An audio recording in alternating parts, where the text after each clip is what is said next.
Bienvenidos a todos nuevamente. Somos un montón. Habría que chequear si ya estamos superando el número presencial contra el virtual. Pero bueno, qué hermoso estar acá esta noche juntos para ser ministrados por el Señor, para ministrar a Jesús. Esta es una noche donde estamos reconociendo al Señor de nuestras vidas, a la persona más importante en nuestra vida, y en la medida que lo estamos haciendo, con las canciones que nos ayudaban a reconocer a Jesús, Jesús va a continuar revelándose y manifestándose en nuestras vidas, en las cosas que hoy están apretándote, mortificándote, angustiándote, que te tienen un poco ahí con la cabeza adentro del pozo, sin poder tener una visión clara hacia adelante, con angustia, desesperanza, resignación. El Señor se está manifestando en esta noche para impartirte de su persona, de su fe, de su esperanza, ¿sí? Yo estoy creyendo eso y orando para que el Señor se imparta en ese sentido. Y el título, no sé si viste redes sociales, ahora también lo vas a ver en pantalla, que le puse un título como, si te lo dan para predicar de ese título es un problema, ¿no? El título de la conversación que vamos a tener hoy es Jesús. Así de simple, Jesús. Y quiero que nos metamos un poquito en la reflexión de hoy bajo este título que a medida que vayamos avanzando va a ir cobrando sentido, ¿sí? Y también ahí los que van tomando notas o mandándose a su propio WhatsApp, digamos, a ese grupo que tenés con vos mismo, voy a dejar un par de anotaciones que pueden ir sacándole fotos también, algunas slides con versículos que me interesa que vos te los puedas llevar para seguir trabajando el tema durante la semana, que va a aparecer eso en pantalla en un segundito más. Muy bien. Antes de arrancar, quiero poner en común con vos una cosa que a mí habitualmente me sucede, no sé si a alguno de ustedes les pasa, o que en realidad le pasa a Vicky, no tanto a mí, yo soy un poco más distraído, pero Vicky enseguida va pescando la cuestión. Cuando estamos viendo una película, ella todo el tiempo sabe qué es lo que va a pasar. Yo la verdad soy muy distraído, sobre todo en las películas más pochoclera, más de amor, digamos, o algo así. Vicky todo el tiempo sabe qué va a suceder. Y cualquier espectador atento, no es mi caso, se da cuenta más o menos qué va a pasar en cualquiera de estas películas y otras más que después Vicky también me fue sugiriendo y yo no tuve tiempo de subir ahí. Pero uno cuando se sienta con los pochoclos a ver cualquiera de estas películas, de paso para nuestros jóvenes un poco de inspiración ahí para el que está un poco dudando que avance. Amén, dijo uno por ahí, como un grito de clamor desesperado. Bien ahí. No vamos a decir quién fue, ¿no? Bueno, cuando uno está viendo a esta gente, sabe lo que va a pasar. Yo me doy vuelta y veo a Vicky, y Vicky todo el tiempo sabe lo que va a pasar y no está sorprendida por ese suceso. O lo que va sucediendo, cuando le da el beso, cuando se enojan, cuando se reencuentran y cuando termina la música hollywoodense con bien arriba al final, ¿sí? Ese abrazo, beso y demás, etc. Bueno, ¿por qué sucede? A ver ahí si lo tengo prendido. ¿Por qué sucede esto de entendemos qué es lo que va a pasar, advertimos qué es lo que va a suceder a medida que la trama de la película se va desarrollando? Y en realidad es bastante sencillo, por eso yo no lo puedo llevar a cabo, no logro hacer sentido de lo que va sucediendo como Vicky sí lo hace, pero en realidad es muy sencillo porque toda historia posee lo que vamos a llamar ahí un arco narrativo, ¿sí? Una estructura que se encuentra detrás de la historia que se va desenvolviendo, que se va desarrollando en tu cuenta de streaming favorita, ¿sí? Ya casi en el cine digamos que no.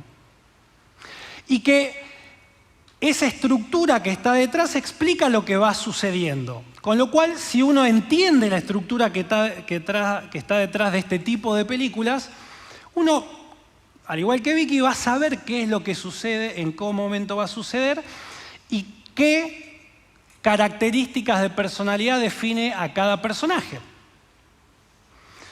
¿Y esto por qué básicamente sucede? Porque el autor de la historia, antes de ponerse a escribir, a documentar el desarrollo de esa historia, lo que hace es definir esa estructura que le va a dar sostén a toda la película, a todo el desarrollo de la historia, ¿sí? Entonces, esa estructura narrativa que está detrás de la historia es la que el autor constantemente está pensando para poder desarrollar los personajes, desarrollar la trama de la película y todos los componentes que hacen que nosotros estemos ahí atentos viendo qué va a pasar, ¿sí? Y esa estructura vamos a llamarla arco narrativo. Ahora bien, ese arco narrativo da origen al desarrollo de la historia y hay un componente muy particular que muchas veces el autor de la historia no es el que guiona y dirige en definitiva esa película o serie. Con lo cual, y a veces no sé si a alguno le pasó que lee un libro y después la película tiene algunos ajustes, vamos a decir, con respecto al original y nos puede decepcionar. Pero aunque tenga algunas modificaciones o algunos cambios, la película, con respecto al libro, el guionista de la película y el director lo que intenta es de respetar o de captar para luego traducirlo a esa película, a esa serie, es anclarse en dónde, en esa estructura narrativa que el autor original de la historia pensó para plasmarlo en el libro. Y luego ese guionista y director lo traducen en un esquema cinematográfico o de serie. Es por eso que muchos de ustedes pueden anticipar lo que va a pasar en este tipo de tramas de películas, ¿sí? A mí me gustan cuando no es obvio el final por mi incapacidad para leer la trama de la película, ¿no? Obviamente. Y esto hace sentido con muchas cosas o enseñanzas que nosotros encontramos en la Biblia. Porque cuando uno aborda el texto bíblico, puede utilizar estas mismas herramientas. Independientemente de los distintos sucesos, microhistorias que se van sucediendo en el Antiguo, en el Nuevo Testamento, cómo Dios se fue revelando progresivamente a lo largo de todos esos siglos que están contenidos en la Biblia, uno puede echar mano de esta estructura que ustedes tienen ahí en pantalla para entender cuál es la estructura narrativa que el autor pensó al momento de desplegar todas esas historias en la Biblia. Y si uno no entiende esa estructura que está detrás del texto bíblico, puede perderse en infinidad de capítulos, de historias, de detalles que uno no termina de hacer sentido cómo conectan con Jesús, por caso. Ahora, esta estructura funciona muy bien para entender qué es lo que Dios nos dice en la Biblia, cómo podemos sintetizar todo lo que la Biblia expresa, más allá que nos guste estudiarla, desarrollarla y entendamos que hay una riqueza ilimitada depositada allí para cada uno de nosotros como hijos de Dios. Y en Jesús está sintetizado eso que denominamos, que estamos llamando arco narrativo o estructura narrativa. Y es ahí donde el autor, con mayúsculas, el autor hace ancla, hace eje para desarrollar todo el texto bíblico. Y muchas veces, al no entender que Jesús es el eje que estructura todo el relato bíblico, perdemos o entramos en el peligro de perder la conexión de todo ese relato bíblico del Antiguo y el Nuevo Testamento con la historia principal que se nos quiere manifestar a través de todo el texto bíblico. Y eso sucede en muchas ocasiones cuando nosotros no solamente perdemos de vista ese eje narrativo y pierde riqueza, complejidad, profundidad nuestro estudio de la palabra, sino que eso aterrizado en nuestra vida lo que hace es perder el eje en situaciones traumáticas, de dolor, de sufrimiento, de cosas que no han salido y que pensamos que podían salir, de frustraciones crónicas, de desesperanza, de desánimo, de depresión, de angustia. Y cuando todo eso aprieta nuestra vida, es muy fácil perder el eje de dónde estar colocados frente a esos desafíos que la vida nos presentan. Que el propio Jesús se encargó de decirnos: presten atención que en el mundo van a tener aflicciones. Pero confíen, yo he vencido al mundo. Entonces, no es una novedad, es una condición de nuestra existencia. Ahora, bajo todas esas presiones, si no entendemos el rol que tiene Jesús a lo largo de todo el texto bíblico, vamos a vivir un cristianismo sin Jesús. Y esta posiblemente sea una de las cuestiones que nos están impidiendo a muchos de nosotros hacer pie frente a las dificultades de la vida, frente a las necesidades y a todo este combo de presiones, emociones que no solamente la vida per se provoca sobre nosotros, sino sobre todo en un contexto de pandemia. Todo eso se profundiza y se potencia. Y si nosotros no comprendemos lo que vamos a ver ahora a continuación, puede llegar a ser muy sencillo vivir un cristianismo sin Jesús. Y esto no es solamente para legalistas, como muchas partes del Nuevo Testamento se encarga de enfatizar, sino puede ser de cristianos que han tomado a Jesús y el mensaje del Evangelio como un mensaje para iniciados, como una oración de fe que yo acepto y soy salvo y termino ahí. Pero el mensaje del Evangelio dice eso, pero tiene efectos expansivos súper potentes para nuestra vida. Que en tanto y en cuanto no comprendamos cabalmente ese rol que tiene Jesús en ese arco narrativo de la Biblia, podemos caer en lo que ustedes están viendo ahí, vivir un cristianismo sin Jesús. Estudiar la Biblia sin Jesús en el centro de la escena.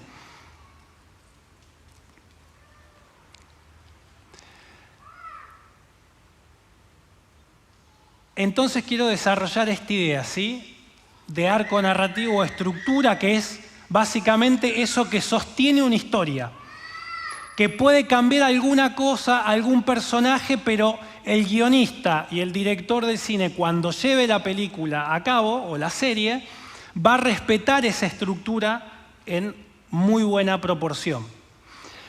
Y Jesús es la persona que está detrás del mensaje del Evangelio, que es esa columna que estructura toda la narración de la Biblia. Y básicamente lo que encontramos en la Biblia es esa estructura narrativa en la cual toda la humanidad está metida.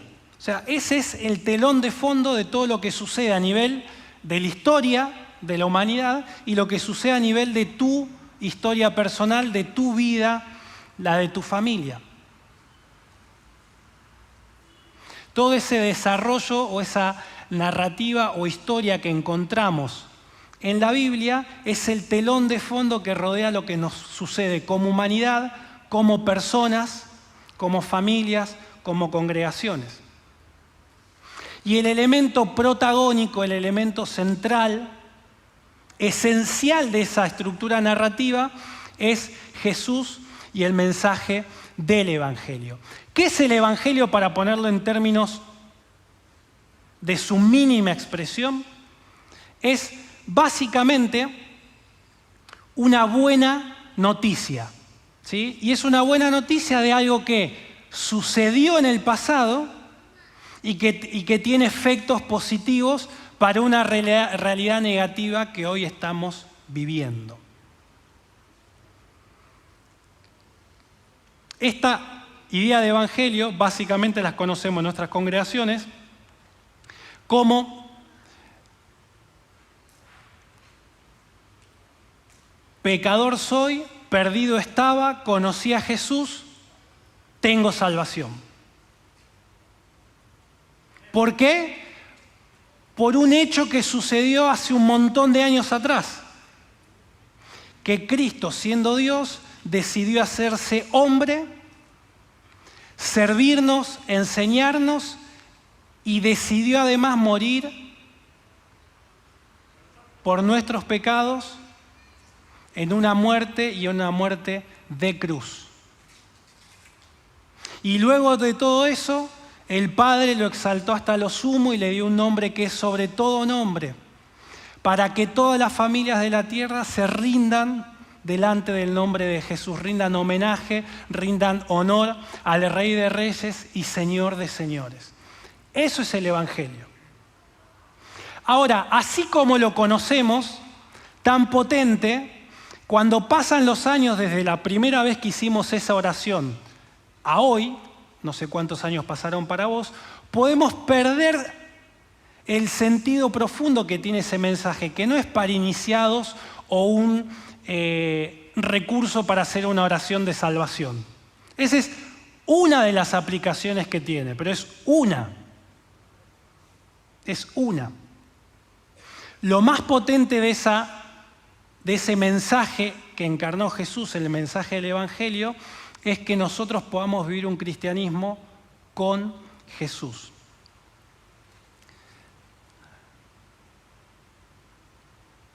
Entonces, este mensaje, el mensaje del Evangelio que encarnó Jesús, es el que nos va a permitir comprender no solamente ese texto bíblico, sino hacer mejor sentido de lo que nos sucede día a día.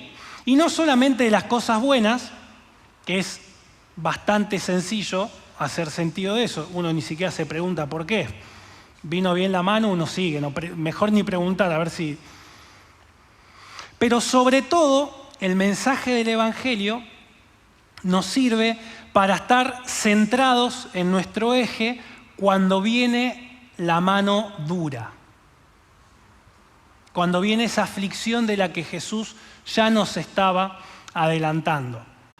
Ejes o 4 pilares que hacen a la estructura narrativa de la Biblia. Y nos sirve para entender y sobre todo para comprender y estar en eje cuando viene la mala en nuestra vida, cuando vienen los desafíos, los problemas, los sufrimientos, los desiertos.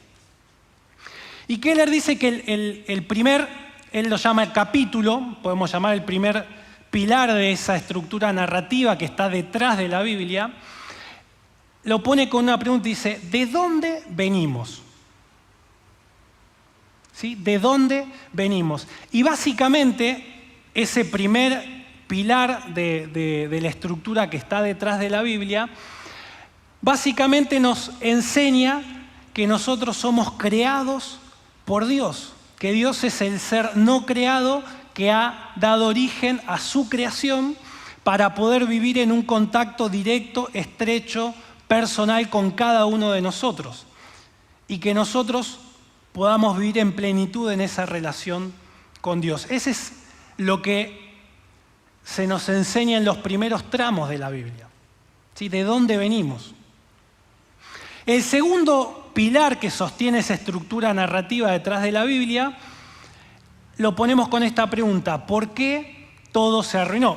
Además de ser una muy buena pregunta, nos ayuda a entender qué es lo que pasó desde ese diseño original de Dios y en el medio qué es lo que sucedió que la chocamos, vamos a decir. Y eso es básicamente la explicación de por qué el ser humano, desobedeciendo a Dios, se desliga, decide, motu propio, desligarse de ese diseño original que su creador había pensado para la humanidad, todos nosotros. Decidimos pecar y por tanto alejarnos de ese diseño original y quedar a nuestras propias reglas, fuera de las voluntades y designios de Dios para nuestra vida. Y fue una decisión que adoptó el ser humano de no obedecer a Dios y por tanto, vamos a decirlo en criollo, hacer la suya. ¿Sí? Y a partir de acá es donde empieza todo el drama bíblico.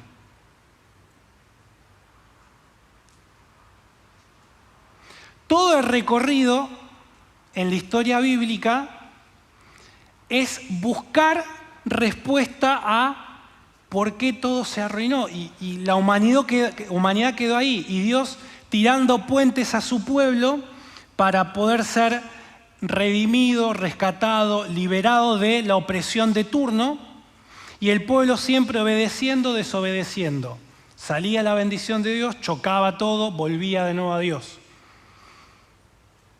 Sintetizando y resumiendo muchísimo. Pero es todo lo que vamos encontrando. Y Dios invitando a su pueblo a que sea testimonio de las naciones. Y su pueblo se ensimismaba y continuaba errante. Ahora bien, ¿qué pasó? ¿Cómo se arreglan las cosas? Es una muy buena pregunta para poner a continuación de la que decíamos recién. ¿Por qué todo se arruinó? Y ese tercer pilar que sostiene toda el desarrollo de las historias bíblicas es cómo se arreglan las cosas. Y básicamente, este tercer pilar es el mensaje del Evangelio. Jesús, siendo Dios, decidiendo involucrarse para solucionar las cosas y dejar ese sitial de hijo de Dios, siendo Dios, dice el Filipenses, se despojó de ese lugar que tenía y decidió venir entre nosotros para impartirnos de su enseñanza, para abrir una dispensación nueva en todo ese enramado de historias bíblicas. Y es básicamente lo que encontramos en todos los evangelios. Cristo haciéndose hombre, viviendo entre nosotros, generando una primer camada de discípulos que luego multiplicaría en hechos la enseñanza y daría luz a la iglesia que somos hoy. Y en cuarto lugar es cómo puedo yo volver al buen camino, que es básicamente no solamente Dios moviendo fichas, sino nosotros aceptando ese mensaje del Evangelio.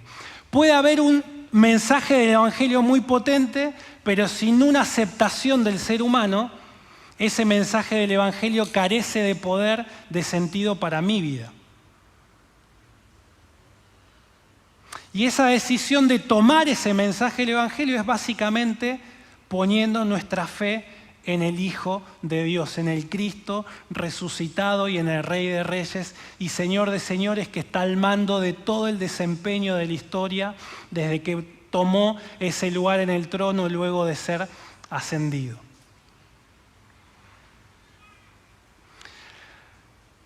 Ahora, esto no pretende ser, en términos evangélicos, un mensaje evangelístico. Porque vos me dirás, che Juan, pero esto yo ya más o menos lo manejo.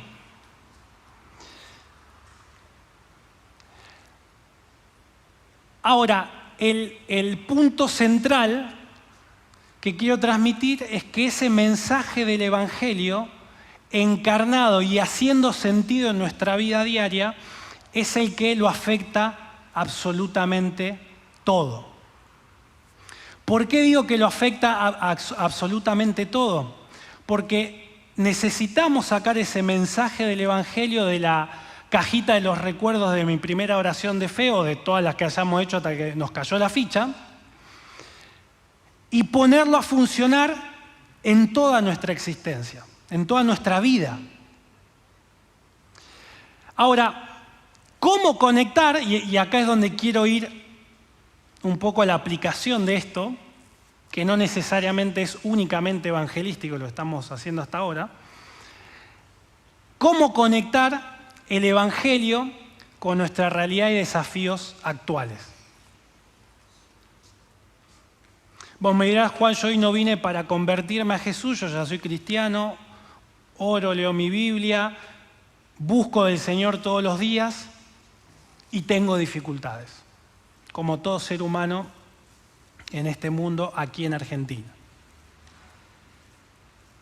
Ahora, ¿cómo conecta ese mensaje del Evangelio que es, diría yo, columna esencial de esa estructura narrativa que sostiene el texto bíblico?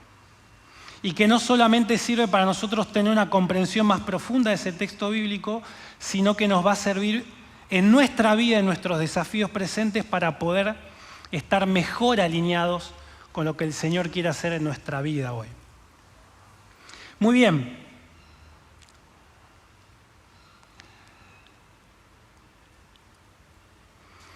Y esto me parece que tiene de potente hacer sentido de Jesús y el mensaje del Evangelio que Él encarnó.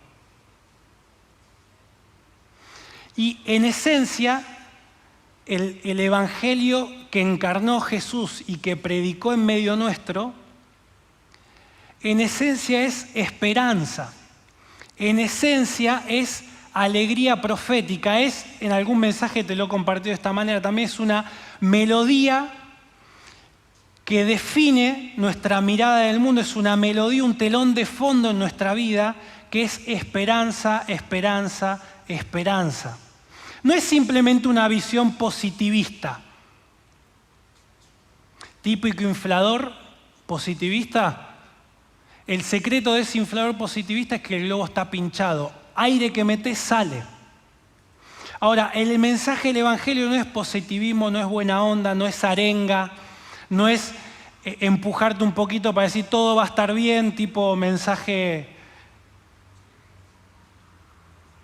idílico, sino que es un mensaje que está anclado en la situación o en el problema más grande que ha tenido la humanidad nunca. Y que el mensaje del Evangelio y Cristo encarnando ese mensaje lo ha resuelto para siempre. Ese es el origen de nuestra fe. Dios, advirtiendo que la habíamos liado, la habíamos chocado, digamos,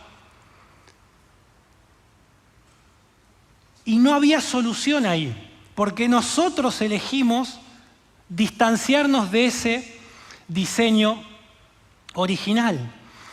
Y entre estos dos pilares hay una línea negra donde la humanidad por siglos tuvo una incógnita de esto se solucionará o no se solucionará. Ese problema entre la columna 2 y la 3 es el problema más grande que ha tenido la humanidad nunca. Y por mucho tiempo la humanidad tuvo una actitud parecida a esa.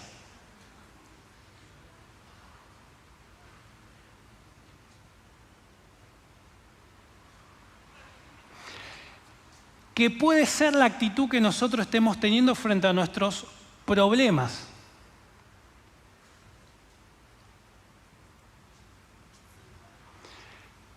Resignación. Es tan grande lo que se me viene encima que, fíjate las manitos acá, ¿no? Que fluya. Resignación. Esa actitud frente a la vida está seteada, está permeada, está modelada, está determinada por un cristianismo sin Jesús, con salvación, pero sin Jesús. ¿En qué sentido estoy haciendo esta afirmación? Para que nadie me prenda fuego ahora. ¿En qué sentido? En que nos perdemos lo más potente que tiene el Evangelio, que es esa misma situación, y entendeme bien a esto. Esa misma situación que vio Dios dice, mi creación la arruinó para siempre. Y frente a ese problema, que es el más complicado que hemos tenido como humanidad, Dios dijo, vamos a resolverlo. Y en cuanto el enemigo tironeó la cuerda, y nosotros aceptamos, el partido se empezó a jugar en el terreno de la imposibilidad del que fluya. Hasta que interviene Cristo en la historia de la humanidad. Y en ese sentido es que digo que el Evangelio tiene que tener relevancia en nuestra vida. Tiene que tener relevancia en nuestro día a día, que es el mismo esquema del mensaje del Evangelio, esto que estás viendo ahí en pantalla. Jesús vino a resolver el problema más imposible y a la vez más relevante para la humanidad. Hacernos libres del reino de la muerte, del reino de las tinieblas y mudarnos a un reino de vida, el reino de Jesús. Eso es lo que crea, lo que genera la intervención de Jesús, reparar el problema más grave que hemos tenido como humanidad. Por eso digo que es tan importante ser evangelizados todos los días de nuestra vida. Y no tomar el mensaje del Evangelio como un mensaje inicial, como una oración, como una campaña evangelística, sino que el mensaje del Evangelio, cuando uno lo empieza a rumiar, a trabajarlo, desde esta idea que permea todo el texto bíblico, pero que además permea toda nuestra existencia, toda nuestra vida, nos permite tener una cosmovisión de la vida de esperanza. ¿Por qué? Porque el problema más complicado, Dios encontró la solución. De allí, y permitime la expresión y con todo respeto a las dificultades que estás pasando en el día de la fecha, pero de ahí para abajo, ¿habrá imposibles para Dios? Ahora, esto mismo que estamos conversando, me parece que Pablo fue uno de los escritores bíblicos que más claro tenía cómo el mensaje del Evangelio no era una enseñanza iniciática para ingresar a una secta judía, como llamaban al cristianismo en su momento, sino que era un pilar de vida, no solamente un eje narrativo que explicaba todo lo que hoy conocemos como Antiguo Testamento, que explicaba en términos históricos la intervención de Cristo en esa coyuntura. Una de las personas que más claro tenía que el mensaje del Evangelio lo afecta todo positivamente, es Pablo en la Biblia, me parece. Y hay por lo menos dos aspectos que quiero rescatar que Pablo enfatiza a lo largo de su teología, digamos, en el Nuevo Testamento. Al menos dos aspectos con los que me interesa cerrar la conversación de hoy para poder orar y ministrar la Santa Cena y que nos ayude a hacer memoria de Jesús. Dos aspectos que me parecen muy potentes sobre los cuales Jesús obtuvo victoria para dotar a la narrativa bíblica de esperanza. Quiero dos cosas simplemente enfatizar y que Pablo rescata en una prosa extraordinaria, ¿sí? Uno de esos aspectos está en Colosenses, capítulo 2, versículo 13 al 15, y el otro está en Romanos 8, 28 al 37. ¿Cómo es la parte más importante? Vinimos a predicar y no leímos hasta ahora un texto bíblico, vamos a hacer sentido de eso y vamos a leer puntillosamente esos versículos para poder luego ministrar. Por un lado, se nos explica una victoria, permitidme llamarla así, espiritual, ¿sí? Que se da en las esferas celestiales, ahí en Colosenses. Y el texto dice así: antes de recibir esa circuncisión, es decir, la circuncisión, Pablo está haciendo un paralelo con el mensaje del Evangelio que se recibe por gracia, ustedes estaban muertos en sus pecados, ese problema de irresoluble, ¿sí? Muertos en sus pecados. Sin embargo, Dios nos dio vida en unión con Cristo al perdonarnos todos los pecados y anular la deuda que teníamos pendientes por los requisitos de la ley. Él anuló esa deuda que nos era adversa clavándola en la cruz. Clavándola en la cruz. Desarmó los poderes y a las potestades por medio de Cristo, los humilló, dice, en público. Y me encanta cómo cierra, al exhibirlos en su desfile triunfal. ¿Sí? La ilustración detrás del texto es un ejército vencido desfilando frente al ejército vencedor.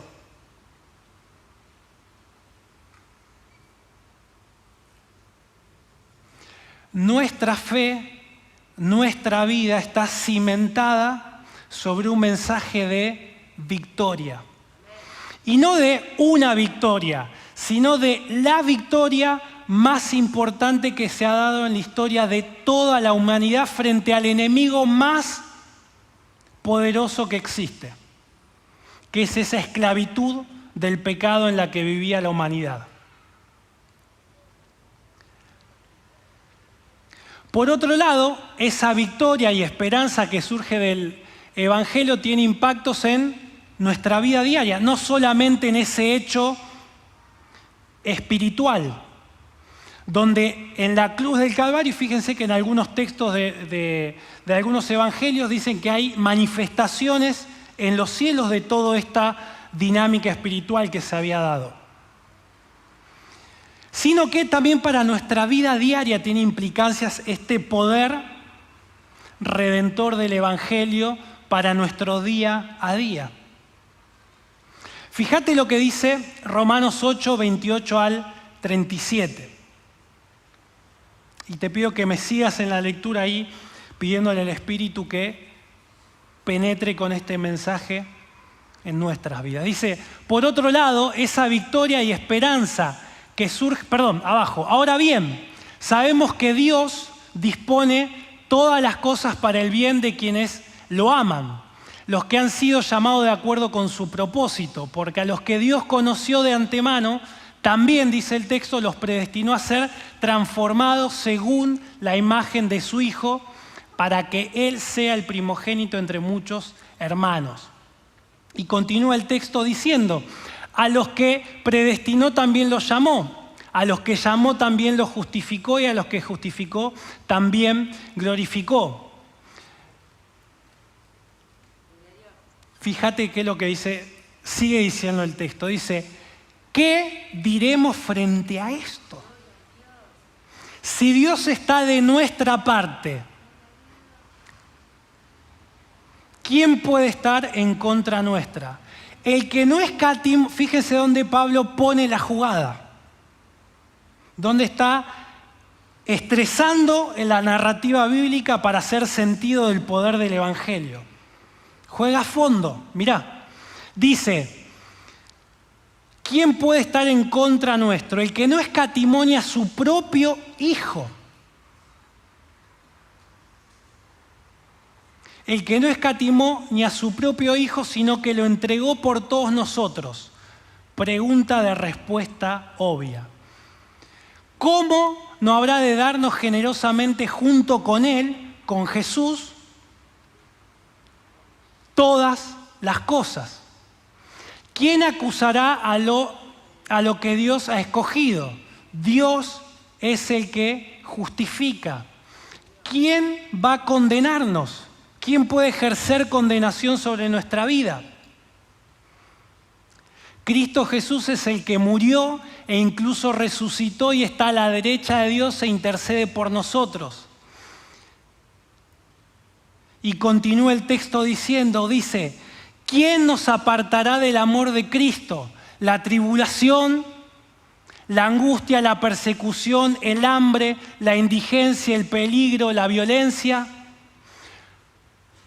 Así está escrito, por tu causa siempre nos llevan a la muerte, nos tratan como ovejas para el matadero. Sin embargo, en todas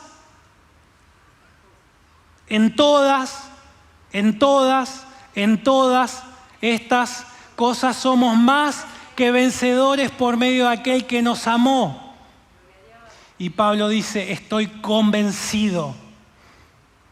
Tengo la certeza anclada en lo más profundo de mi ser que, y de nuevo, estresa el texto, la narrativa, para hacer sentido del mensaje del Evangelio. Y dice, estoy plenamente convencido de que ni la muerte, ni la vida, ni ángeles, ni demonios, ni lo presente, ni lo porvenir, ni los poderosos, ni los poderes, ni lo alto, ni lo profundo, ni ninguna otra cosa creada nos va a poder apartar del amor de Dios que es en Cristo Jesús, nuestro Señor.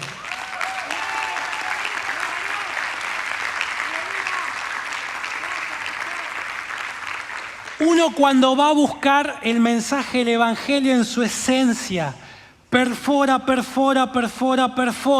saca la esencia misma y es el Evangelio pudo con el problema más complicado que tenía la humanidad. ¿Cómo entonces Pablo dice en nuestros problemas diarios no va a poder ser relevante ese mensaje interviniendo con poder a favor nuestro?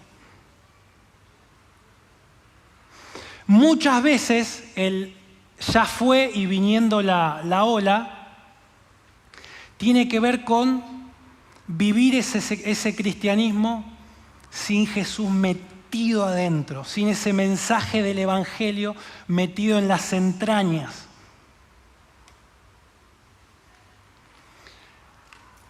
Hago esta pregunta. ¿Podrá acaso algún cristiano vivir sin esperanza? Por diseño no funciona. No hace sentido. Nuestro Señor venció a la muerte. Venció el poder del pecado sobre nuestra vida. Murió en la muerte más vergonzante de ese tiempo y desde ahí, desde el peor fondo que podía tocar un ser humano, fue exaltado hasta lo más alto. Ese mensaje del Evangelio es el que da origen a nuestra vida como hijos de Dios. Hay un pasaje que cuando los chicos nos ministraban, creo que es 2 de Corintios al final o primera, después ustedes lo sabrán buscar. ¿Dónde está muerte tu victoria?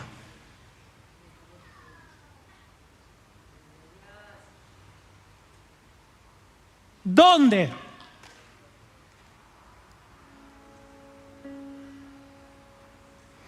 Sacá la palabra muerte de ahí y ponele tu situación actual.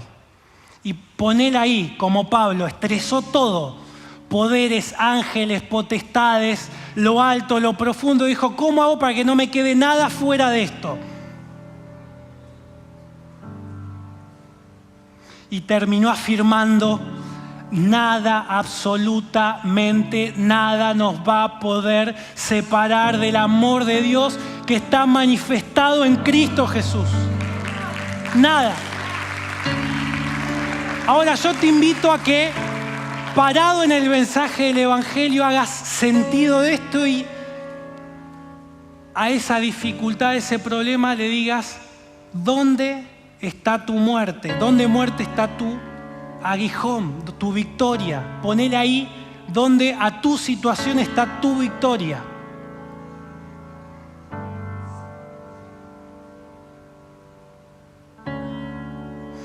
Pablo en ese mismo Romanos, un poquito más arriba, dice, estoy seguro que las aflicciones del tiempo presente en nada se comparan con la gloria que ha de ser manifestada en nosotros.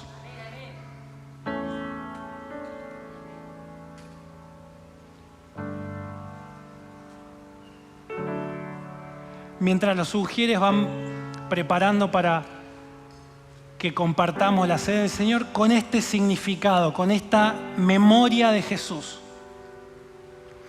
Yo quiero finalizar, poneme el último texto, por favor. Quiero finalizar haciendo un comentario para que nos quede claro a todos. Frente a este planteo, podemos caer en el error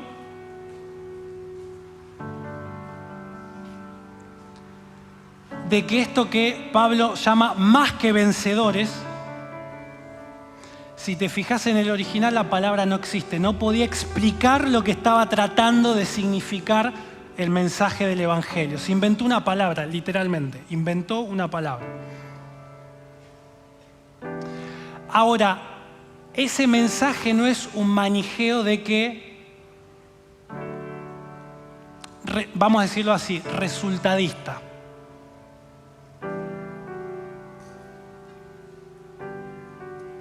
Y miren que te habla de una persona que está todos los días midiendo y persiguiendo resultados. Número. Ahora, ese no es el mensaje que está ahí. Porque no nos dice, escucha bien esto, que la victoria es no atravesar dolores, sufrimientos, sino dice que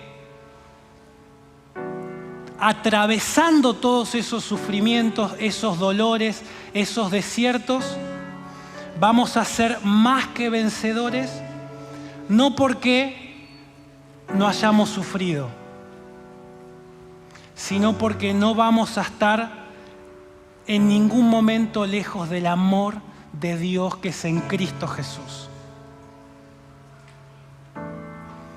Miren que van a tener aflicciones. Vamos a atravesar desiertos. Los desiertos no se esquivan, se atraviesan. Lo que está enseñando ese pasaje es que en el proceso nos vamos a acercar cada vez más a Dios, vamos a tener una comprensión cada vez más profunda de su amor en nuestra vida. Y por añadidura, va a haber resolución de problemas, va a haber logros, va a haber concreción de promesas. Porque nosotros no creemos en promesas ni en los resultados que surgen de las promesas. Me explico para que nadie me prenda fuego. Nosotros le creemos al que pronuncia la promesa. Porque muchos hombres y mujeres en la Biblia no pudieron ver el cumplimiento de las promesas que Dios le había hecho.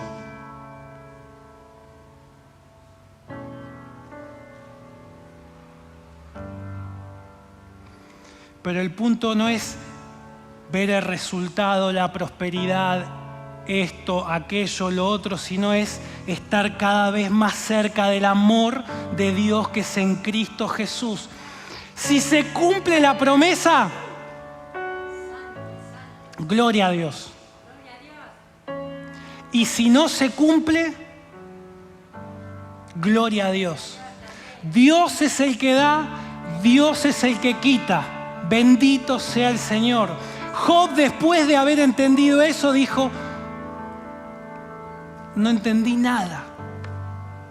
De oídas te había oído, pero ahora, por haber atravesado el sufrimiento, la angustia, agarrado de Dios, mis ojos te ven.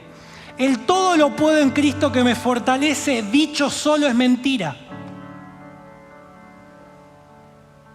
Porque versículos antes dice,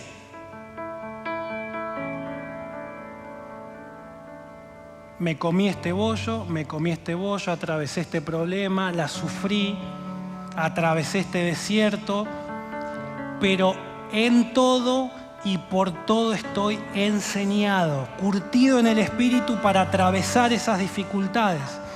Y como consecuencia de haber vivido, atravesado esos procesos de la mano de Dios y haber experimentado como nunca antes el amor de Dios, puedo entonces afirmar, todo lo puedo en Cristo que me fortalece. No antes, después de haber atravesado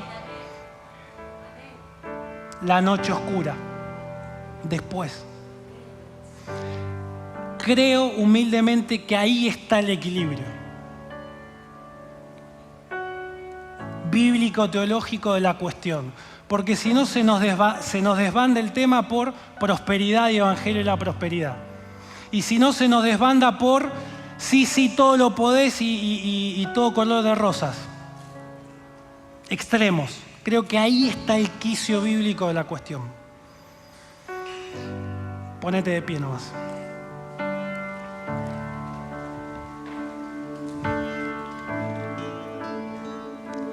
Pueden pasar los hermanos ahí a...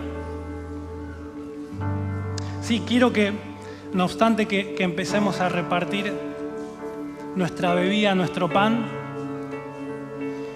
que es para recordar, volver a traer a memoria el sacrificio de Cristo en la cruz.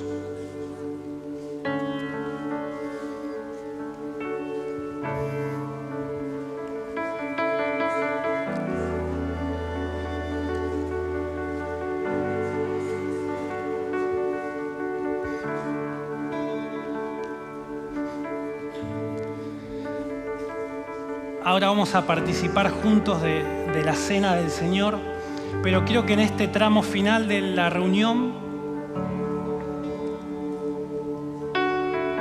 vos empieces a preguntártelo a vos y a preguntarle esa situación que vos trajiste a memoria, que estás sufriendo, atravesando, que le preguntes frente a todo esto: ¿dónde está tu victoria? ¿Dónde está tu victoria?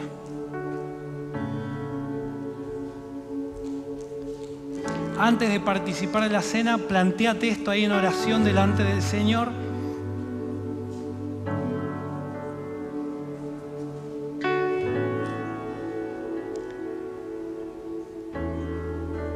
Y además decirle: Señor, yo quiero, al atravesar estas situaciones, conocer todas las dimensiones de tu amor en mi vida, poder profundizar en eso. Hay cosas que me estoy perdiendo.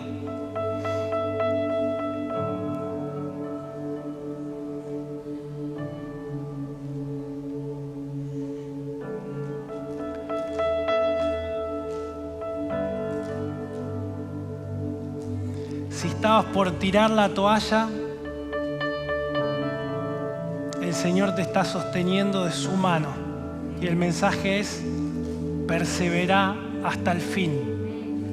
Persevera hasta el fin y habrá recompensa. Si estás por tirar la toalla, sea lo que fuere que significa esto para tu vida, el mensaje es: persevera hasta el fin, que habrá recompensa.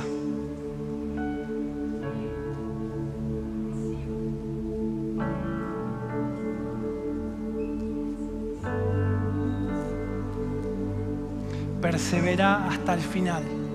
Y ora ahí delante del Señor diciéndole: Jesús, gracias por tu sacrificio, por ese mensaje que encarnaste y que hoy tiene tanta relevancia para mi vida, dándome esperanza y una cosmovisión de victoria hacia adelante, pero sobre todas las cosas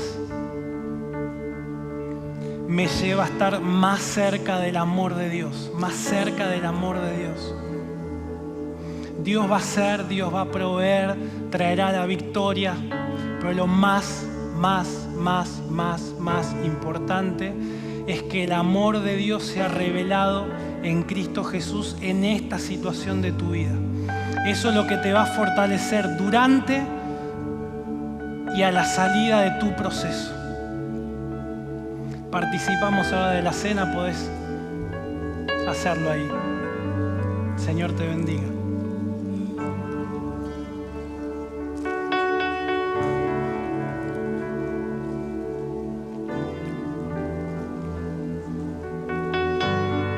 Sí, ahora van a pasar los hermanos a recoger, pero vos enfocate en el Señor ahora.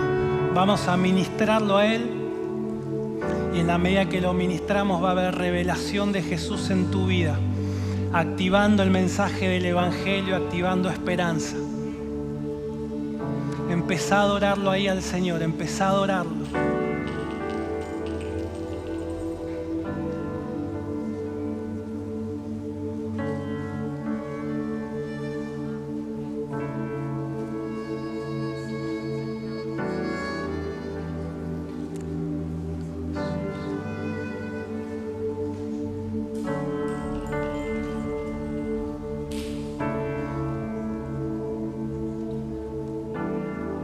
Empezá a adorarlo al Señor ahí. Revelación de la persona de Jesús para tu vida. Oh, qué presencia hermosa del Señor.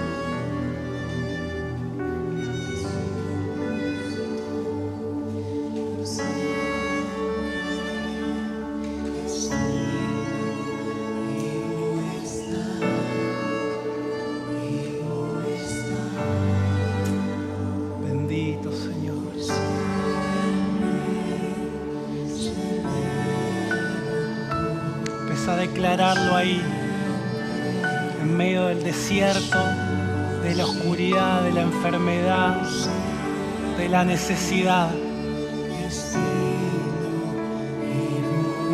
Oh.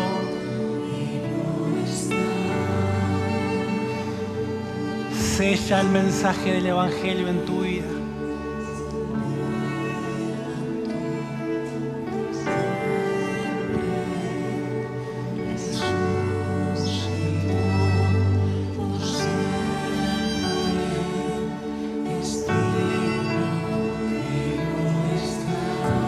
Vivo, vivo, vivo, vivo Jesús.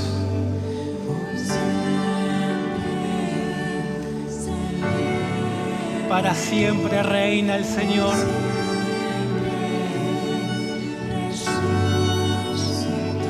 Venció a la muerte.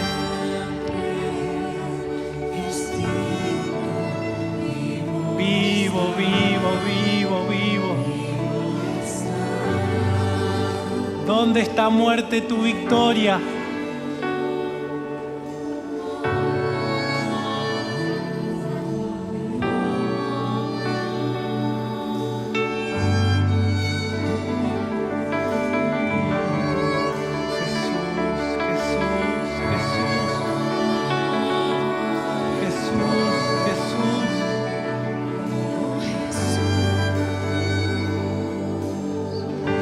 Vivo está, vivo, vivo. Volcá tu adoración ahora a sus pies, a sus pies, a sus pies.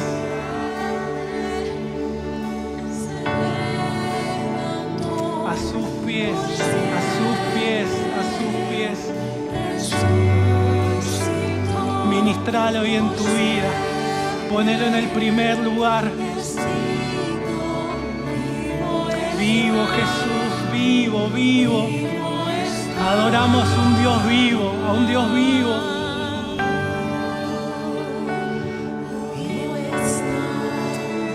Bendito. Hacelo convencido, creyendo, parándote en ese mensaje poderoso del Evangelio. Vivo está, vivo está. En la medida que lo declarás, la desesperanza huye.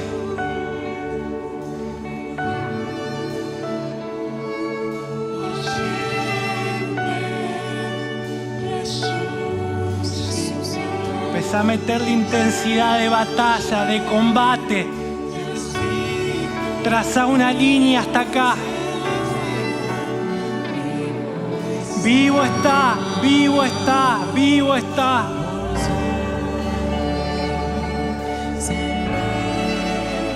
Bendito Señor.